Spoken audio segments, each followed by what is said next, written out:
Representative Hernandez. Good morning to the body. Thank you for the quick moment to address the body under such an important occasion. I only have a couple minutes, so I'm gonna go fast. But I wanted to ground, I'm a teacher, so let me teach you some things about Dr. King.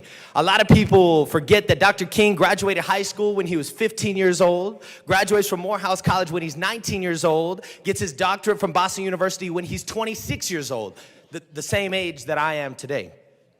And I ground us in that because young people fighting for social change have been a part of our country's fabric for a long time. It is right after he gets his doctorate in Boston that he goes down to Birmingham in December and begins organizing against an institution that is implementing segregation. Martin Luther King's politics, oftentimes while they are lauded today, are important to ground in what they actually showed up as. Martin Luther King Jr. believed, yes, in the right to vote, but he believed in voting power first to get to the eventual place of economic power for all people. What I am saying and what I think is important to address directly is Martin Luther King Jr. believed in socialism. This is not a radical idea. Martin Luther King's direct quote says that it is not that we don't have socialism in this country. It is that we have socialism for folks who are rich and wealthy, who have fully funded communities and schools. But folks in my neighborhood in the north and west side of Denver, in Aurora and Greeley and Pueblo are still suffering from what Dr. King calls the rugged individualism of the poor.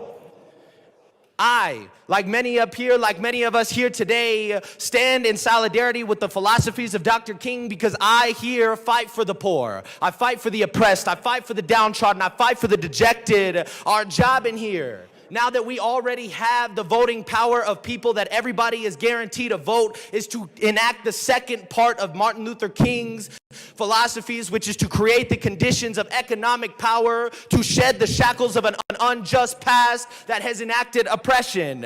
And that is important to remember, that is often not a popular struggle. That is not something that many people will be willing to stand with us as we navigate it. And it is important to remember that that was the same thing for Dr. King. We celebrate him today, but the day that Martin Luther King died, he didn't have no federal holiday. Martin Luther King's approval rating was below 50% on the day that he died. Our struggle for justice might not be popular, but it is just. One of the reasons why Martin Luther King's philosophies were so unpopular is because he called for an immediate and permanent ceasefire in Vietnam. I'm so proud to stand today as a member of the Latino caucus. I'm so proud of my caucus for standing in solidarity with the oppressed and calling for an immediate and permanent ceasefire in Gaza today. Thank you.